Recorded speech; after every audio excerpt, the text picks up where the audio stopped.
All right, it is Friday morning, and when it's Friday morning, Andrew and I show up bright and early to make sure that you are ready for week number 3. Welcome back in, Andrew. How you doing, buddy? Not doing too bad, man.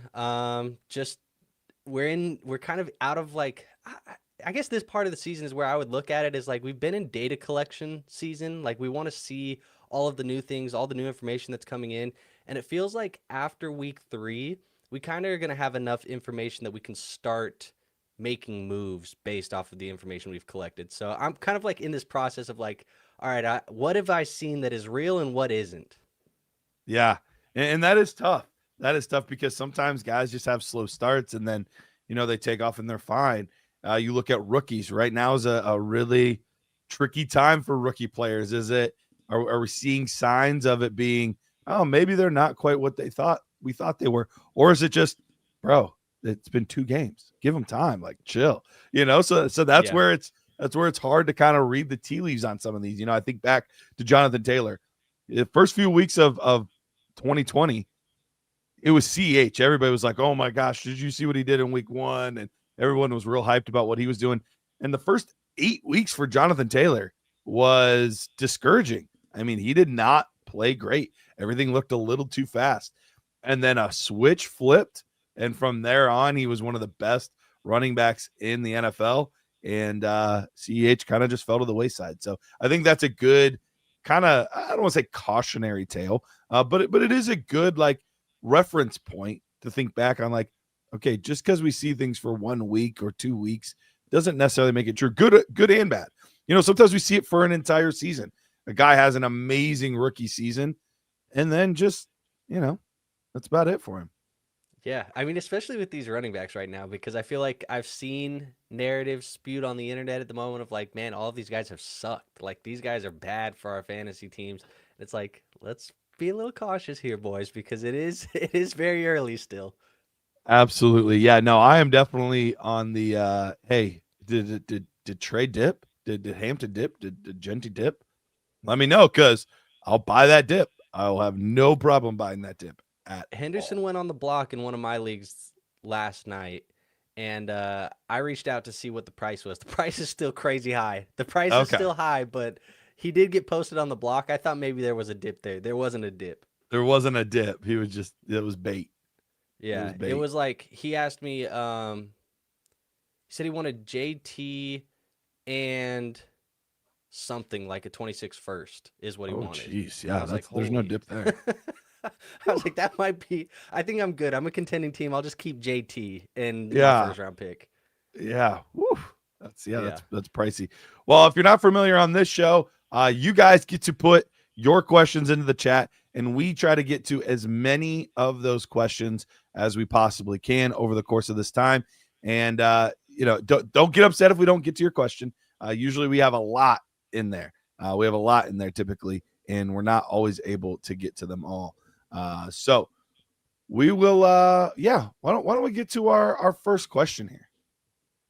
Let's do it. And I'm gonna try and adjust my mic because it does sound like Destroyer says my mic needs turned up. Little So quiet. That's all right. All right. Sedated Fork, or guy Sedated Fork. Kyle, he needs some help here.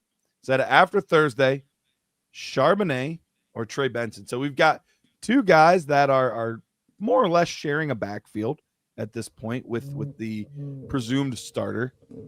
At this point, which one do you feel a little bit better about, Andrew? yeah, it's tough for me to know right now with both of these guys. I think if I have to pick one, it's probably going to be Sharb. He didn't have a great week, um, but he's been getting the volume. So I think it's more of like a volume play for me with Sharb. Benson's role feels like it's more here to stay, but it's tough to tell. Like these are 2 very tricky backfields I think right now because we kind of seen the 2 stories. Week 1 it was the Charbonnet backfield. Week 2 it was the Kenneth Walker backfield, and then with Benson he's kind of just been eating away at James Conner's workload a little bit, enough that you and I have both been nervous about him, but not enough that Benson has been like reliable. So I'm kind of stuck. I think I'm gonna lean Sharp, but where are you at? I am leaning Charbonnet as well, but not for the exact same reason. For me, this one's more matchup based this week. Okay. The Cardinals have San Francisco this week, which is a very good defense. Whereas the Seahawks, they get New Orleans. This is a game that they could be up and up significantly in. So we could see them grinding out the clock toward the end of the game. Charbonnet, with his build and his size, is a great player for that kind of stuff. So I would lean Charbonnet this week as well, I think. Yeah, they're close. I'm pulling them up in my rankings, and I think I have both of these guys really just as like desperate I've flex plays. yeah, like early 30s. Uh Yep. yep. That's where I got them as well. They're only like 4 spots apart, so nothing drastic. But yeah, if I had to split the difference and choose between the two, that's who it would be. Yeah, I have them 5 spots. It's 32 and 37, so Okay. we seem to be the same there. What do we got here? Redbeard says ETN, Pollard, Dobbins, or DK. Pick one. And Leggett, is he a hold or a drop at this point in time? I'm assuming that is more of a redraft hold drop question than it is a dynasty. Yeah, But what are you thinking if you have to pick one of these players as far as like who you're plugging into your lineup? it's a good question. Let's start with Xavier Leggett. I'm totally fine dropping him in redraft. He Oh, he says talked about dynasty. it. Are you dropping in dynasty? Oh, in dynasty. Okay. In dynasty, no, I'm gonna hold on to Xavier Leggett. There's got unless you have I have seen some leagues where it's very, very shallow benches despite it being dynasty. If that's the case, you're sitting there with only 6-7 spots on your bench, then I can understand dropping him. But I guess it would depend on what your other options are. Coker, I would probably still lean Leggett until I see otherwise. Coker's been hurt, hasn't been playing. So I would probably stay pat with Xavier Leggett until we come back and see a little bit more of who's the guy there. What about some names? Like I'm gonna throw out some trending names for you that have been trending on Sleeper. Okay. Would you have like Troy Franklin or Leggett right now? I think I'd do Franklin. Okay. Would you rather go like a Calvin Austin or a Leggett? I'm going to stick with Leggett for now. Romeo Dobbs. I guess it depends on what I need. Do I need somebody that I think I actually am going to have to at times put into my flex spot? Then it's Romeo Dobbs. If it's just more speculative, like I'm playing the upside game, then it's Xavier Leggett. Okay, I think I got one more for you. Malik Washington or Leggett. I really like Malik Washington. I do. I do too. I just don't see a clear path for him unless the Tyreek stuff really blows up, which it easily could. You know what? Give me Washington. Why not? Okay, so it seems like maybe half that list, if Yeah. they're available, Redbeard. I mean, if Coker's on the waiver wire, it's probably pretty shallow. And if you're thinking about dropping Leggett, it's probably pretty shallow. So you might have a name or two of those guys that I just mentioned that are on the waiver wire. So yeah, I mean, maybe if those guys are available, you do have a drop consideration there for Leggett. He says he does have Washington on the team, so he already has that one. But as far as this start sit here, between Etienne and Pollard and Dobbins, I mean, it's really the 3 running backs. Or are you playing DK? I think when I look at this, if I'm looking at the running backs, the highest guy in my rankings this week is Travis Etienne. I have him as a top 12 play against the Houston Texans. But when I'm looking at my wide receivers, I do have DK Metcalf, who's sitting as my wide receiver 17 in a pretty decent matchup against the New England Patriots. I don't know. Maybe I haven't seen the news. Do you know for sure if Christian Gonzalez is playing? I have not seen for sure yet either if he's playing or not.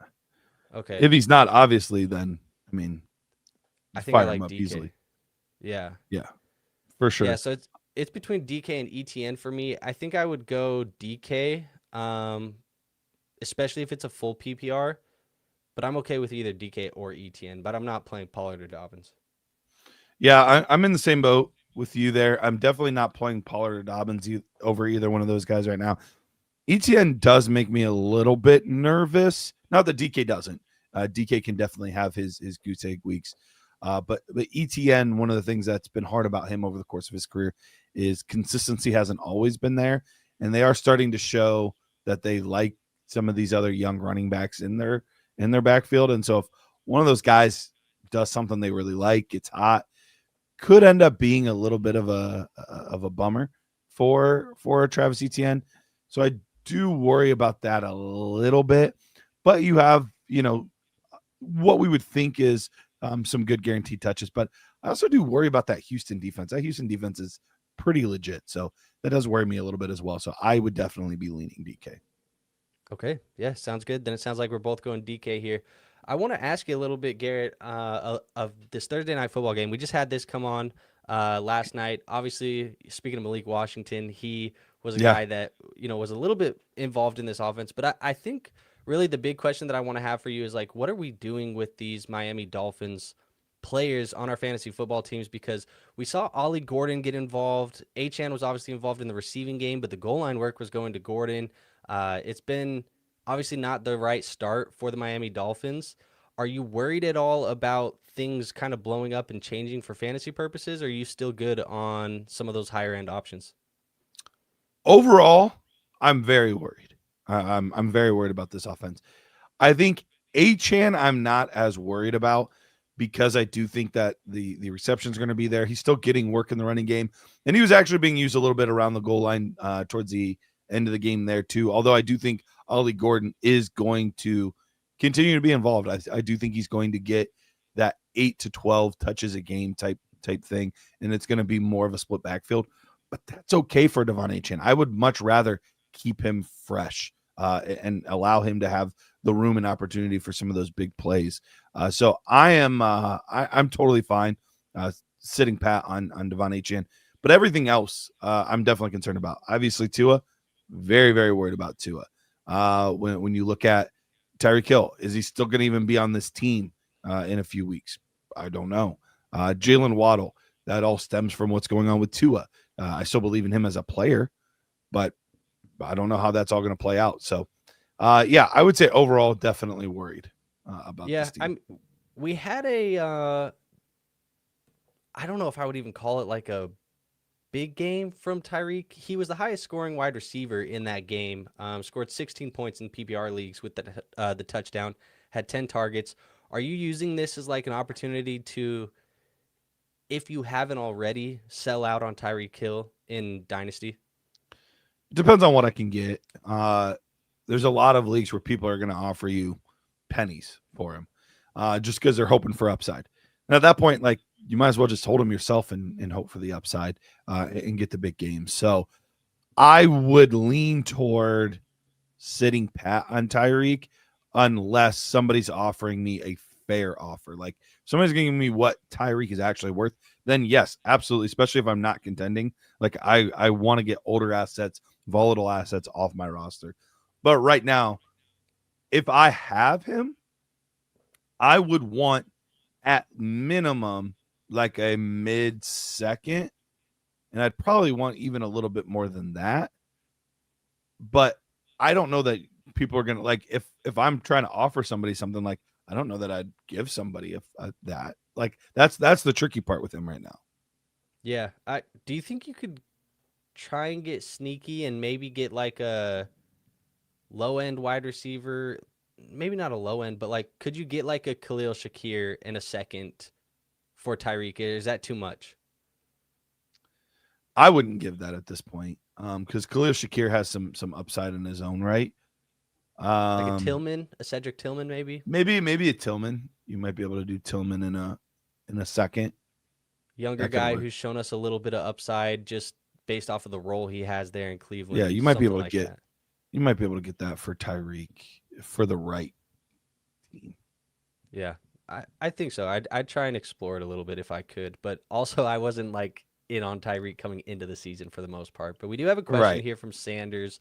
Sanders says, "I'm considering trading away Jamar Chase. I was offered Genty and Evans for Chase and Hollywood. Could I get more, or is this even? This is a PPR league." Ooh. Considering trade away Jamar Chase, I was offered Genty and Evans for Chase and Hollywood. I think for me, It's really tough because normally this would play into whether or not you're a contender, but realistically, right now Jamar Chase and Genty are not expected to perform as well this year compared to what we originally thought 3 weeks ago. Now, things could definitely get better for Ashton Genty. Jamar Chase, I still think he's relevant. I'm more worried about T. Higgins in this offense than I am Jamar Chase. I still think Chase is going to get a lot of targets. I still think he's going to be involved in the screen game and things like that. So I don't think Chase is dead. But you do get Evans, which is a nice little upgrade there for Hollywood that I think is going to be irrelevant here in a few weeks. Man, I still don't think I can give up on Chase, though. I still don't think I can do it. Yeah, I don't think I'm doing it either. I just went back and I was looking at, because Jake Browning, when he stepped in for Joe Burrow in 2023, that was the last time he did it. I know I talked about it earlier this week. Browning had plenty of top 12 performances in that offense, but I went to go see like what Chase has done, and it does look like that was the year that Chase kind of got banged up at the end of the year, missed some time. He missed the Pittsburgh game, he missed the Cleveland game. Yeah. But in the games that he did play, 25 points, 23 points, 8 points, 12 points, 31 points. Like, he was still involved as the number one wide receiver. It seems like Chase Browning was kind of, or Jake Browning, not Chase Browning, Jake Browning was dialing in to Jamar Chase a little bit. So I think I would still be keeping Jamar Chase here. I think you still have a wide receiver one, and I'm not going to be moving him for Genty and Evans. I think I would just keep Chase and Hollywood. Yeah, I think if the plus was a little more enticing, I would consider it. But I just, at this point in his career, I like Evans, but he hasn't had any big games yet this year. Emeka Buka is obviously rising. It looks like Chris Godwin's going to be back soon. There's even an outside chance for this week. I don't think it happens. I think we see him in week 4, though. So that doesn't spell good news long term for him. He's still going to be involved. I think they'll find a way, like they always do, to get him that 1,000 yards. But I just don't think he's going to be as impactful. So I think if the plus was a little more enticing, I might be willing to do it. Yeah, I agree. And I guess that goes to your question there, Sanders, where you said, could I get more? I think you should get more, possibly in the trades. So let's go to this next one. JT, Pollard, Judkins, Sutton, Golden, Tillman. We have to pick 4 of these 6 players here, Garrett. So I guess let's try and do it the easier way, process of elimination. Which 2 are we going to eliminate instead of trying to figure out the 4 we're keeping? Yeah, the 2 that we're going to eliminate here, I lean toward Tillman. The only reason I'm still somewhat considering him is because they are going to be down in that game and they're going to have to throw a lot to catch back up. But honestly, I think JT, Judkins, and Sutton are all locks for me. Like, I think all 3 of those guys I'm absolutely starting. Is Green Bay defense versus Judkins doesn't concern you? It does concern me a little bit, but he looked really good last week against Baltimore, who has some good defensive pieces as well. Maybe. Man, this is harder than I thought originally. JT is a no brainer. I think Pollard and Sutton have to be in the lineup too. So I think Sutton as well. Pollard, Judkins, Golden, and Tillman. Who does Pollard have again? Pollard is going to be playing this week against the Colts. Colts are hot. Yeah. But he's seeing such a heavy workload that he's going to be due for points eventually. The workload is there. It feels like the points will come eventually. This offense just needs to get into the red zone. They haven't been that good in the red zone. So do you feel better about Golden or Tillman? Because I'm torn on just even those 2 guys, honestly, because if in one sense, Tillman, they're going to be playing from a game script that you like a little bit more, where they're going to have to be throwing the ball to try to get back in this game. Golden, I think, is the better player, and I think he's in the better offense. But the Browns secondary is actually extremely legit, and they get to the quarterback. And when the quarterback doesn't have a lot of time to throw, they're not usually hitting those long, deep routes. They're hitting the shorter, underneath stuff, the tight ends, that kind of thing. So Golden's I think it's JT, Pollard, Judkins, Sutton for me. But if I had to remove Judkins, it would be for Tillman. Yeah, and I would have JT, Pollard, Sutton in for sure, and I think I would lean Tillman over Judkins just because I think the game script is going to be a little bit more pass dependent than it is going to be run dependent. I mean, Mhm. Green Bay hasn't let running backs get any points against them, and they They played have not. freaking Derrick Henry. Like like so if Derrick Henry can't get points against them, I don't know, Well, that man. was against Cleveland last week. Was that Cleveland? That was Cleveland he played last week. Yeah. What am I thinking? Who am I thinking about? Green Bay had who did they played somebody. I'm blanking now who it was. It was Yeah. Gibbs and Monty. Yeah, And then that's it right, in was week the 1. week after that. It was they gave basically a goose egg to JCM and Eckler and those guys. Yeah. That's So right. yeah, I guess really you're right. It was Cleveland that was the Derrick Henry one. So both of these are tough. But yeah, I think I would go Tillman over Judkins. Okay. But I'm okay if you want to plug Judkins in. That's fine too. But I just think game script is more pass heavy. Yeah. Let's go to this next question. We got Ronnie who says tight end premium Hawkinson or Pitts this week, and then he followed it up by saying, "I'm leaning Pitts because his usage seems to be stable, but I think the majority of poor quarterback play has hindered this whole Vikings offense. But Wentz is a good vet, and I think that he'll actually look good. What are your thoughts?" Yeah. Well, I'll let you take this one first as our resident Vikings fan. How are you feeling in general about TJ Hawkinson right now? I'm not feeling great about TJ Hawkinson right now. I won't say like I'm out on TJ. I've seen some people that are talking about like TJ's washed and stuff. I'm not worried Roster about that. I think clogger, yeah, for me it's more why don't you look as good? And I think more of it has been the offensive line play. Obviously, McCarthy hadn't looked as good. It's just kind of been this trickle down effect that I feel like has affected everybody. So I don't think it's Hawkinson being bad. I saw the clip that everybody was trying to like make it like a horrible route that TJ Hawkinson ran. So I'm not like super worried about Hawkinson to where I'm trying to get out on him. I will say when I look at my rankings this week, I do have Hawkinson down further than I've had him the last couple of weeks. And this is a good matchup against Cincinnati, and I still have him down a little bit. So he's right now my tight end 10 in PBR. That's where I have him as well, actually. Yeah, it's kind of like floating right around like a Juwan Johnson, a Zach Ertz, a Dalton Kincaid. Like that's kind of where I have him in my rankings. And that's not where you want to see TJ Hawkinson's name with the guys that you're picking up off of waiver wires and streaming. But I will say it is still higher than Kyle Pitts, and I am a little bit not fully worried, but Kyle Pitts is dealing with a toe injury. I think if we had like a full participant, hey, there's not going to be an injury tag going next to him at the end of the week, I think I'd probably move him up a little bit. So they're going to be right in the same range. I think I will lean Hawkinson, but I'm not doing it super confidently. What about you, Garrett? I'm a little bit higher than others on Pitts.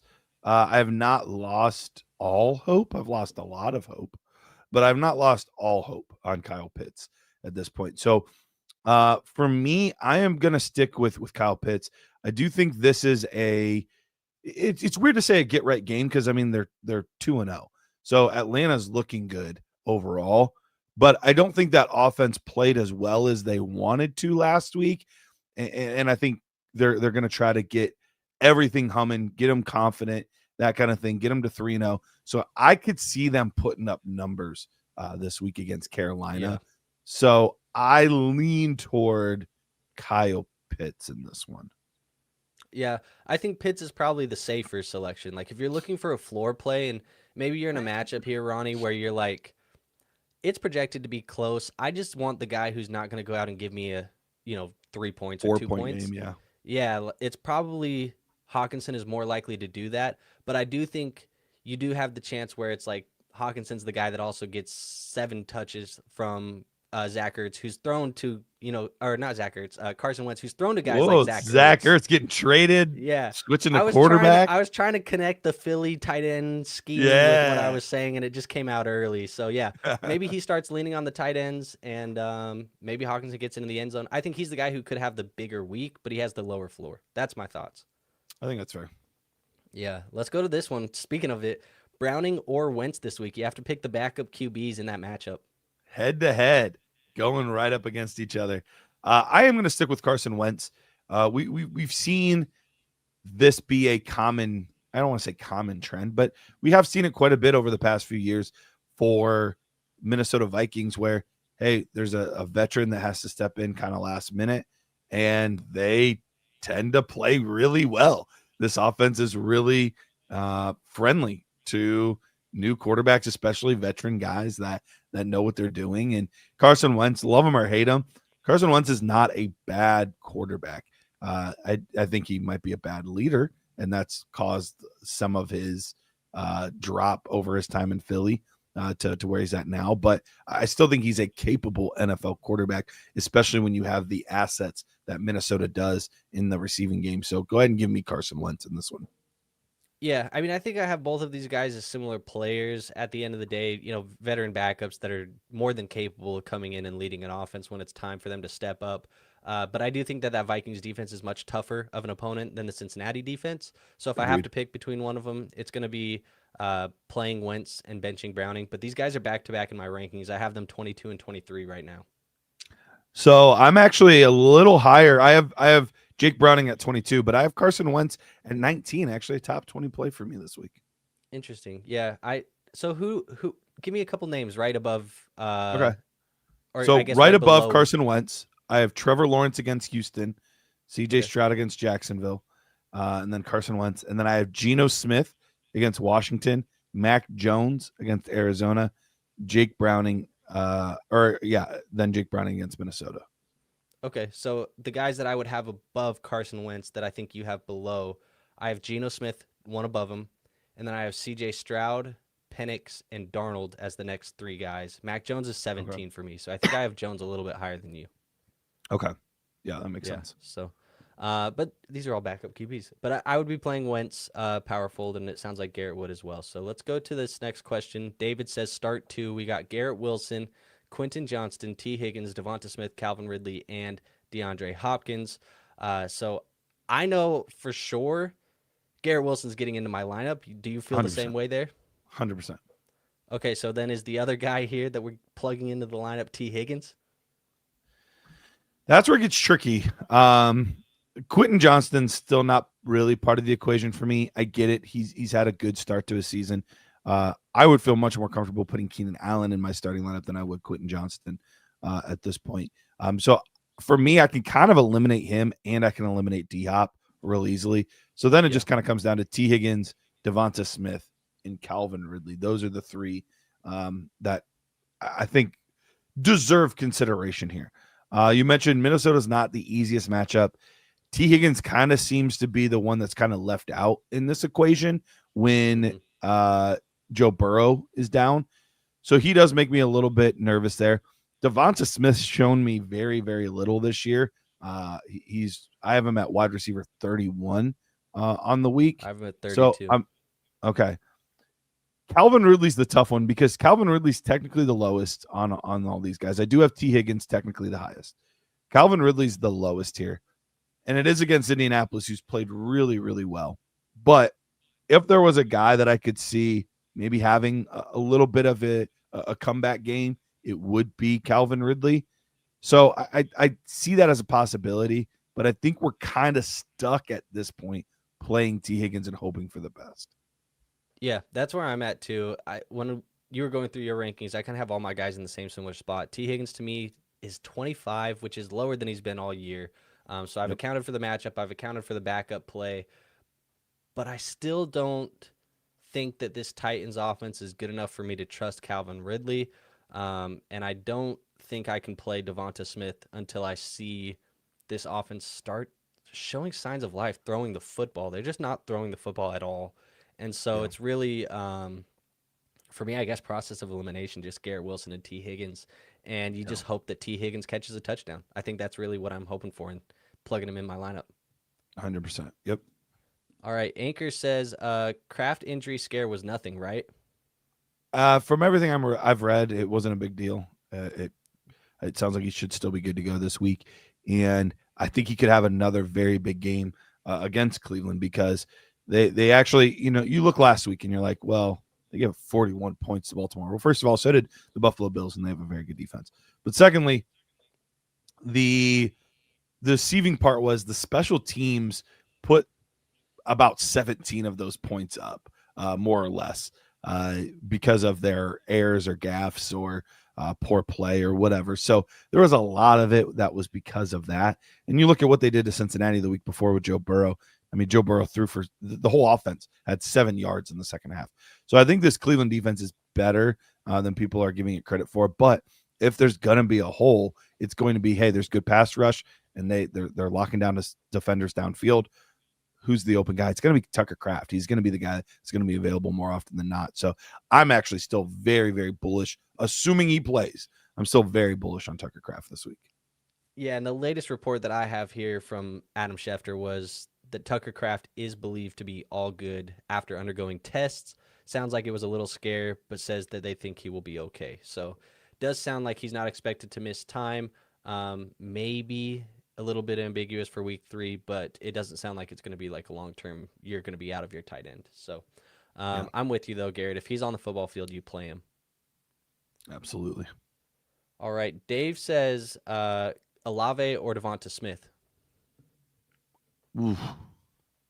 I don't love either one of these guys right now, but Olave is still getting targeted fairly well. I'll have to go back and look at what the exact numbers are.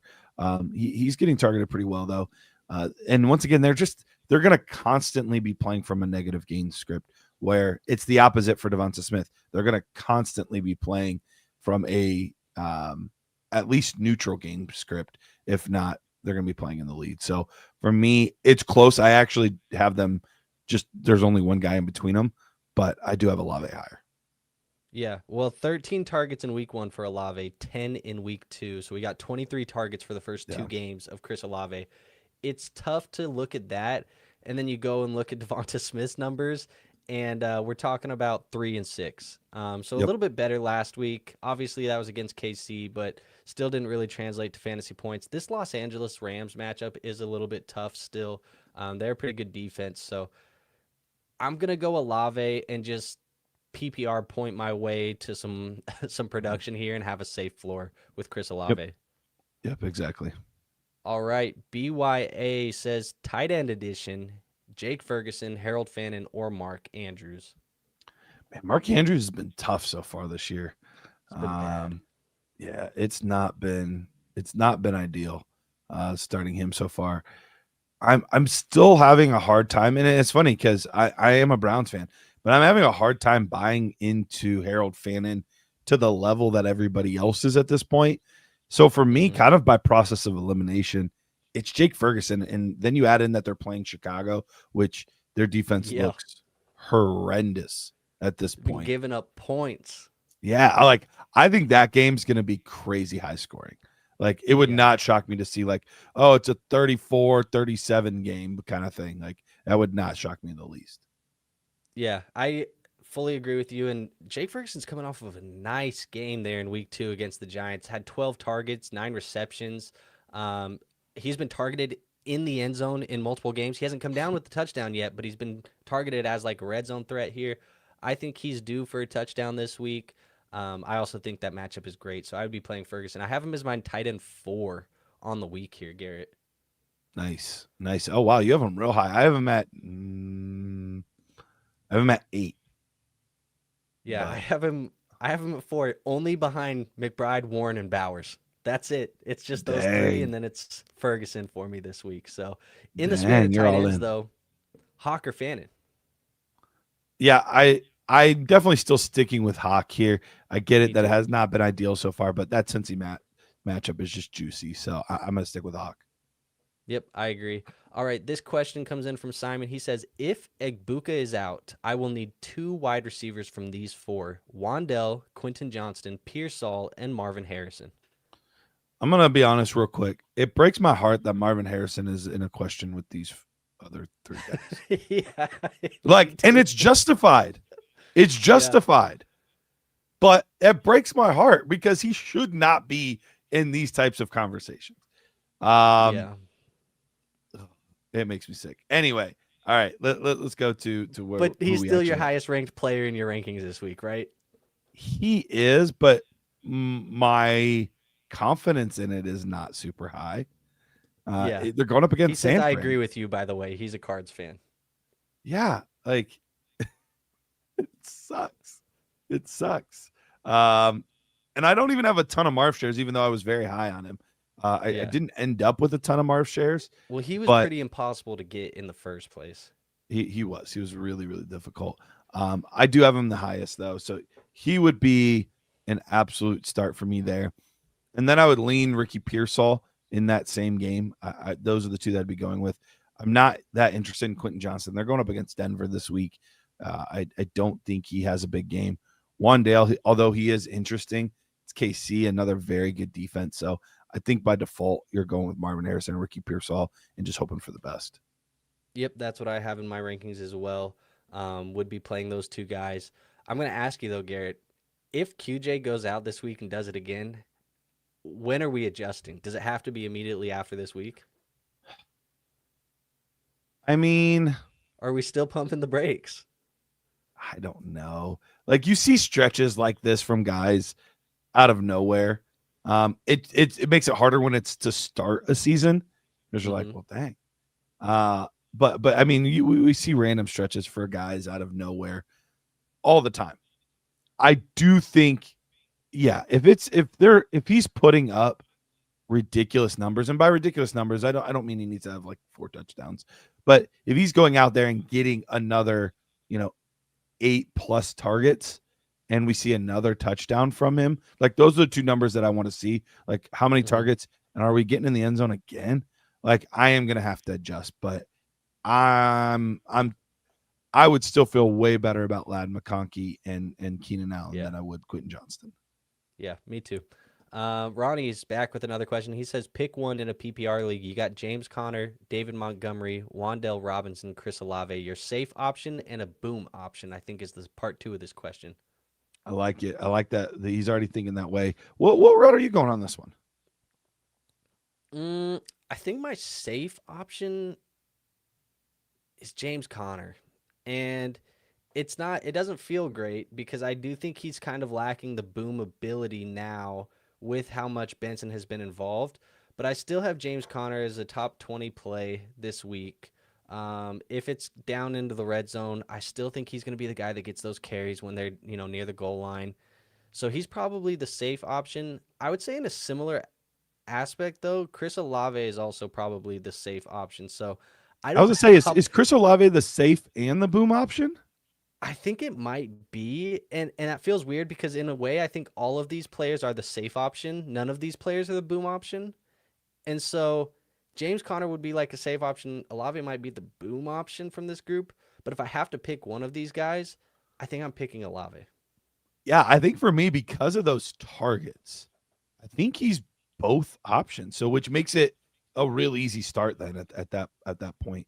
Because it is a Yeah, full PPR that you're getting from him.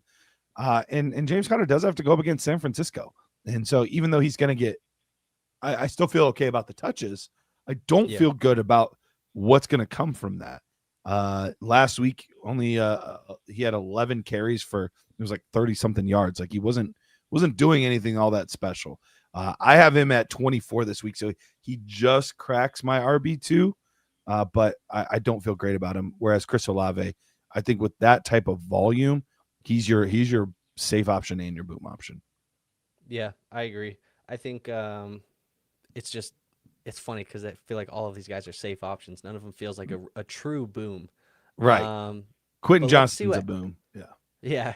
Adam says pick two. Brees, Hampton, Bill, Stevenson slash Henderson. So I guess you have to pick from the backfield there if you want to. But pick two of these running backs. You would have felt so confident going into the season with this backfield. 100%. And right now, you're like, I'm terrified to start any of these players. So it's just kind of funny how just 2 weeks can change so much because right now there's only one of these guys that I even have as a running back too, and that's Brees Hall. He's the only one of these guys that I have as a running back too this week. So I have him at 17. I would be starting him. But then at 26, I have Omarion Hampton against Denver.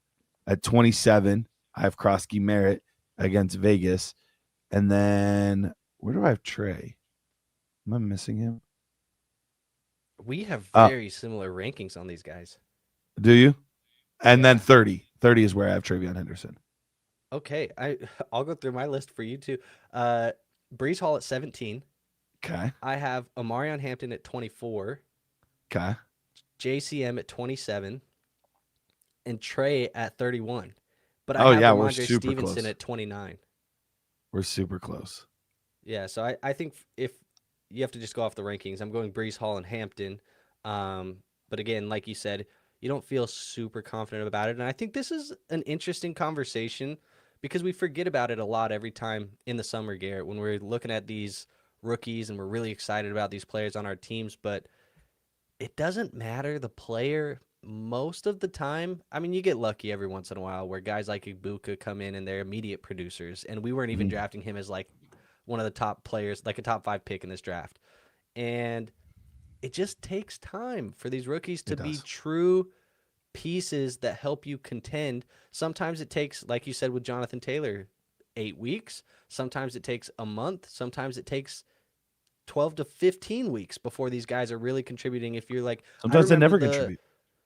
the rookie season of Jahmyr Gibbs. I remember the first 2 months of the season, we were like, please give Jahmyr Gibbs the football. And they weren't Yep. giving him the football. And then it Yep. finally happened. But that's just a reminder. I think maybe like it's easy to say now, but file it away into your mind going into next summer when we're going into these, rookie class and things like that.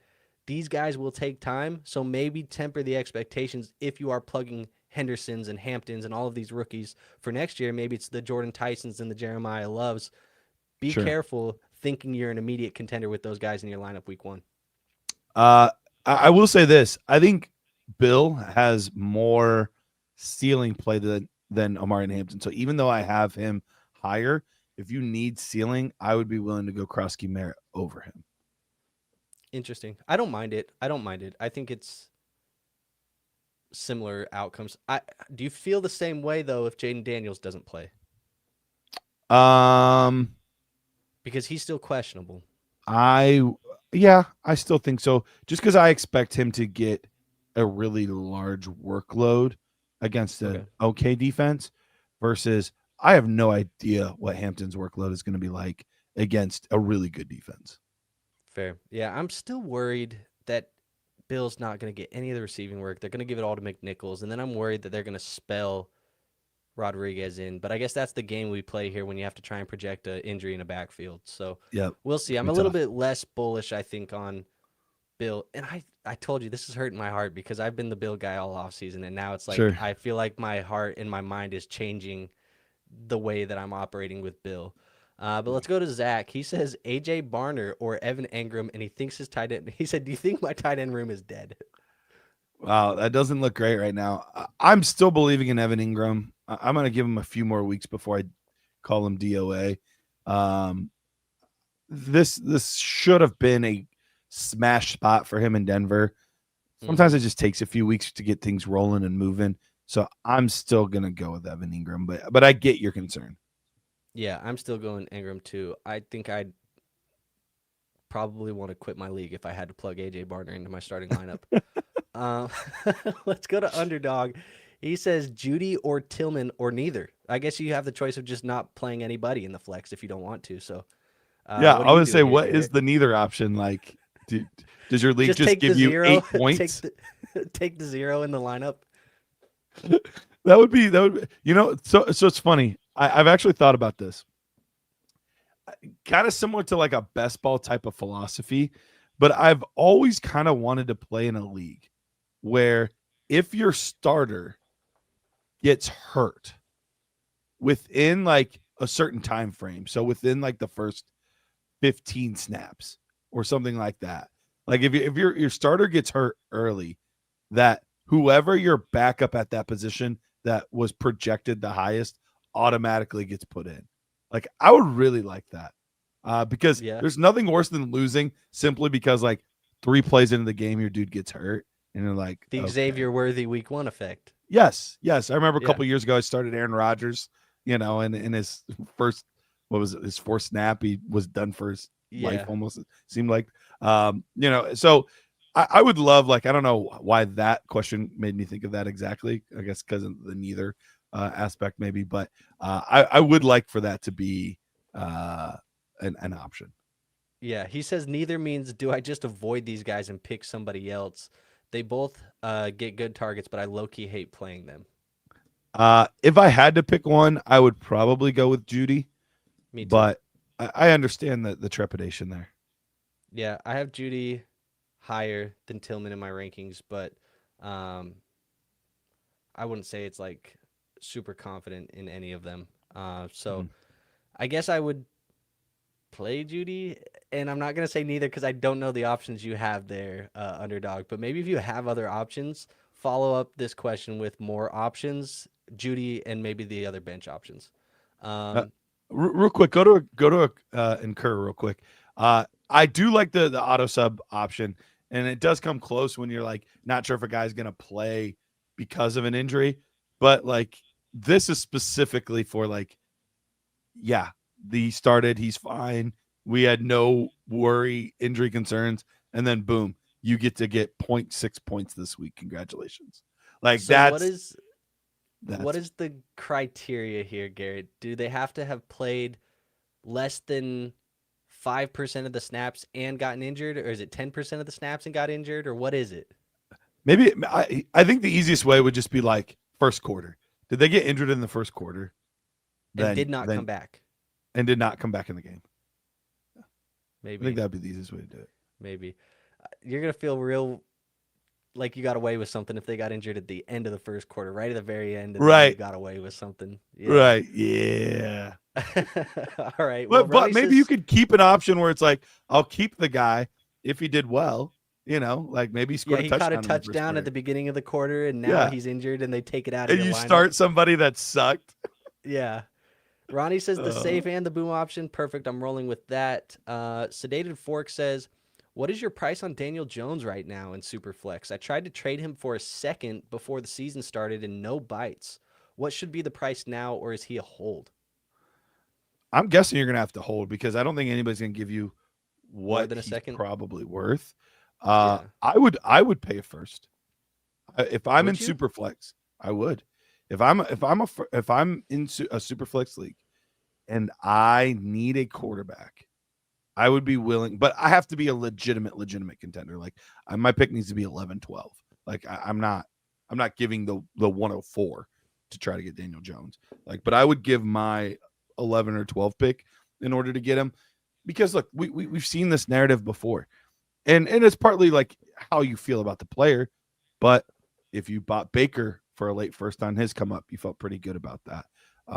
Gino, yeah, that's about what his price was for a while. Now it's maybe a little bit lower, but you got a few good years out of him. Ryan Tannehill during his run, I mean, he had two quarterback one seasons there for Tennessee. We look at some of these guys. Sam Darnold, similar. I don't think right now he's probably not quite worth a first, but he's not far off either. But this is also, you have to know your league. Most of my leagues, and I know there are leagues that are very, very different. Most of my super flex leagues, the quarterbacks are valued very highly, and you're Mm-hmm. not going to get a super flex quarterback that is starting for cheap. The only guys you're going to be able to get seconds for are guys that you feel like do not have much of a future or are just like spot starts. So factor your league's um, ecosystem into this because there's other ones where you know you could get Jared Goff for a first in some leagues. So it would just be somewhat league dependent there because I feel like the value on super flex quarterbacks, that's probably the position that varies most league to league. Yeah, probably. I think with Jones, it probably is a hold. I will say if you were trying to trade him for a second before the season, you're probably operating with him as the starter. Now you're just seeing good production as the starter, so maybe the price went up to 2 seconds. But if your league's not going to give you a first, you got to get creative. Maybe it's a second and another quarterback. Like, could you get sneaky and do something like Like an upgrade type situation. Yeah, like maybe you have a guy like Olave on your team, and you go Daniel Jones and Olave for a second is what you're going to get is the compensation for Daniel Jones, and then instead of Olave, you go to like T Higgins, something like that. You know what I mean? Like Yeah. try and get your upgrade somewhere else. So you Yeah. might just have to get a little bit creative there. Let's go to this question here from Seldom Sleeping. Says Jalen Warren for a 2026 late second and a fourth. Is this a fair trade? Yeah. I think that's a fair trade. He's getting all the work right now. Uh, I'm not the biggest Jalen Warren guy, but I'm never gonna hesitate giving up a late second for a player that's going to give me the points that I need. So I think it's a pretty fair trade overall. Yeah, I would say this is a fair trade as well. I actually suggested to a friend the other day to just go give a second for Jalen Warren. He said he needed running back 3 production on his team because he's a contending roster, and I was like, see if you can go send a second for Warren. He's getting enough of the workload that I think he should be fine. So just I think that's a fair trade. Let's go to Adam's question. Pick 2 of these guys. You got Bill, Marv, Olave, and Garrett Wilson, I'm assuming. Definitely starting Garrett Wilson. I like this Tampa Bay matchup. I think it could be a decently high scoring one. I think he's going to get a lot of love and a lot of targets there. So I'm definitely starting Garrett Wilson. But I'm also a bigger Garrett Wilson truther than other people. Is that one an easy one for you? Like I'm definitely starting Wilson, and then let's discuss the last one. Or is he in the same range as those guys? Yeah, I would be playing. Oops, I don't know what just happened there. He You can gone. still hear me, yeah? Yeah, I can still hear. Okay, well, I think my camera overheated for a second. Let me just flip this back on. But I You're would go fine. with Garrett Wilson. Garrett Wilson is a guy that I would be playing. And then for me, I my gut just tells me throw Marvin into the lineup, but Yeah. I don't know. I don't know. Yeah, I would lean Marv as well. I think that would be the route that I'm going, but I can't blame you. We've been talking about him quite a bit on the show, but I wouldn't blame you to go with Chris Olave. Like if you're seeing the targets that he's receiving, and you're like, yeah, give me some of that. I would totally understand that. So it would be Krosky Merritt would be the clear bench for me. I would definitely clear start Garrett Wilson, lean Marv, but I have no problem going with Olave. Yeah, I agree there. I think it was between Marv and Olave for me, and I think I'm gonna lean Marv. Zach says Judy, Juwan Jennings, and Kareem Hunt. You get to pick one. It's not Kareem Hunt, right? No, it's definitely not Kareem Hunt. I'm gonna stick with Juwan Jennings. Had a nice week last week, looked healthy. And they have who do they have? The Jets, right? No, who do they have? What am I blanking? The Niners? Arizona. They have Yeah. Arizona. So yeah, so that's not a defense that I'm worried about in any way, shape, or form. So yeah, give me Jawan Jennings there. Okay. I think I am still Juwan Jennings as well. So I would probably Okay. be playing him. I know he has the ankle injury that he's been questionable with, but it sounds like if he plays, he should be fine. Let's see what else. We got George in here who says Brees or Pollard rest of season. You have to pick one of these guys in a half PPR. I'm still going Brees. He's just far too talented. And I get it that you're questioning the Jets offense, but the Titans offense is not looking any better. And at least we have ceiling games from Justin Fields where everything's moving good when Justin Fields is moving good. We have not seen that yet out of anything in the Titans offense. So give me Brees. Yep, I agree. I'm going Brees there as well. Underdog followed it up by saying he could flex AJ Barner instead of Judy. There's just no way No. you're going Barner. And he says, I guess you could also go like Booty or Henry, maybe Mooney. You're still playing Judy over all those guys? Yeah, Booty's the most interesting one if you wanted to go for that ceiling play. I could totally see that, but I would still be going, yeah, Judy. Yeah, I'm still playing Judy. Um, Byron says PPR. I'm trying to trade Mike Evans and Rashid Shaheed for Drake London. Is that a fair trade? No, but dude, hats off to you if you can do it. Like Yeah, I I would, agree. It's not a fair trade. If I had Drake London on my team and I received this offer, I would be giving you a very swift decline, Byron. yeah, But if you can do it, absolutely. if you can pull it off, you like to start getting towards fair, you're gonna have to add a first on top of that. And that's going to Probably. start to get you closer to fair. Yeah. In Dynasty. And then even then, if I had Drake London and you offered me Evans and a first and Shaheed, I'm probably still declining. I'm probably for still you. hitting no. Yeah. I'm probably still hitting no. All right. Let's go to Zach. He says or Trey Benson. This is Does he to have a follow question up earlier? the. Yeah, it was Judy or Jennings. It was that question. He says he has Okay. Trey Benson and Booty as well. It's still going to be Juwan Jennings, right? Yep, still Juwan for me. Yeah. And then Adam says to his question about Olave and Marv, he says Olave seems safer, but Marv has the higher ceiling. Do you agree? Exactly. Yep, I think that's why we were kind of struggling with who to start between those two. Oh, Byron says redraft. So Mike Evans and Shaheed in a redraft for London. Okay, that's much closer then. Yeah, it's probably it's still Drake off, London though. by a solid amount, but Oh my gosh, dude. all good. We were about to wrap up anyway, so but yeah, that's where I would lean. I would still say that's not enough for Drake London, but it makes it a little bit closer. Yeah, I would also say you probably are going to have to add like a little bit of a better player than Shaheed. It's probably going to have to be like, okay, Garrett, what if I throw some names out and you tell me which ones potentially to put there? If it's Jacoby Myers, is it better than Shaheed? Same. Okay. If it's Debo? Debo would make a big difference in that. Yeah, because I feel totally good about starting Debo in that offense right now. Okay. And then what about Pickens? Pickens would also be a good one. Yep. Okay, so Yeah, something Pickens like would that. actually be close in redraft. Like that would depend on does my team need depth or does my team need a stud? Because I think Pickens and Evans for London would be I could even see myself taking the other side of that depending on what I needed. For sure. I am trying to swap my It's all good. here. Hold on. All good. We're going to wrap up anyway. All right. Appreciate you guys. Thank you guys so much for having us in, hanging out with us this morning. We are going to be back. Check your podcast feed later today.